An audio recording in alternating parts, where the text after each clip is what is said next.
Tinawagan mo na ba ako? Hindi ko sila siya tawagan kasi wala na. Parang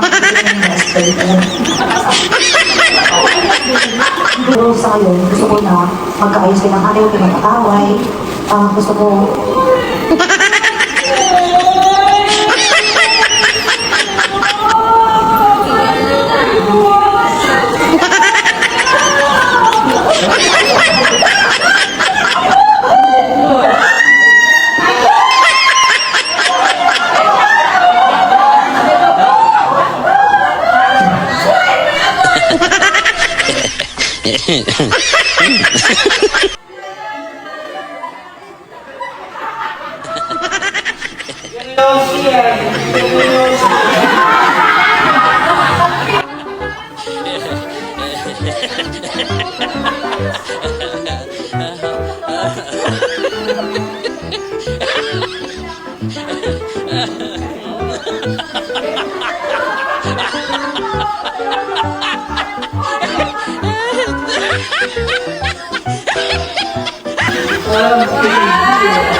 ang pwede pang ilibig doon sa family state ko ay 4 pasla. Tapos meron pa po yung mga sa gilid, pwede kaglagyan ng mga buto na tatanggalin sa dating na panahon. Ganun po siya kaya kasi Papi Mariana ay binibigay ahead of time. Yung malaking ang pangangailangan, binibigay nyo yan, pinagandaan. Hindi yung kung kailangan na sa kanyang bibigay. Ganun po naman. Oh, ito pa isa.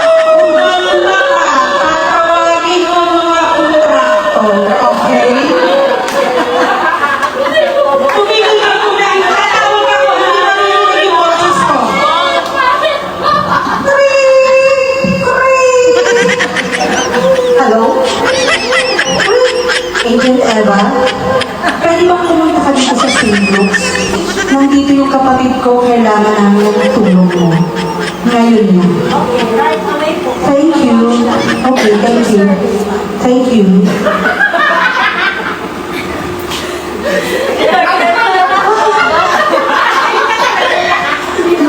Chloe, sister. Nandito na lang ate. Akong bahala sa'yo. Bunso, unahan ka muna. Dadating na ang mga contractor. Ay, yung agent natin. Maghintay lang tayo na few moments, okay? Sandali lang. Sandali lang. Nandiyan na yun, maya mo. Hi, agent. Hi, nice to see you again. Oo nga, kung kagaling mo lang galing Amerika. Oo, sister mo. Ano ba to? Yes po, paano sa Ito po yung wait lang, agent. Papagalala ko sa'yo yung sister ko, yung bunso na. Wait lang, papaliwanag sa'yo ni agent Eva ang lahat-lahat. Okay. Okay. Huwag po kayo mag-alala. Ito pong kapatid mo ay talagang maaasahan sa lahat ng krisis ng buhay ng pamilya niyo. Malayo pa po bago mangyari ito, ay nakaprepare na po yung atin mo. Bumili po siya sa atin ng lote sa Heritage Memorial Park. Family estate po yun. Ang mahal ng heritage. Opo, binili na po yun sa atin po sa inyo. Natuluyan na yata yung pasyente.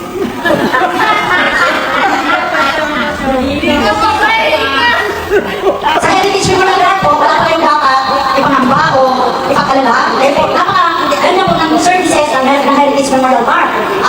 Since pinili na po yung pinakamaganda, yung family estate, lahat po ng services ay ibibigay sa inyo at grade 1 level. Bali po, sa paglibing, sa paghukay, sa mga bulaklak, ang dami pong freebies. Lahat po, may libre po ng tubig, sa buro, may libre po ng mga payo, may libre po ng litso, libre ng, ang dami pong freebies, hindi ko kayo bugi. Yan lang po itanatag yung ang kalooban mo rin. Hanggang sa mga panahon. Kasi diba, yung experience natin kay mami and daddy, wala tayong ready ganyan. Kaya ito, hindi ready ng lahat. Iiyak ka na lang. Okay?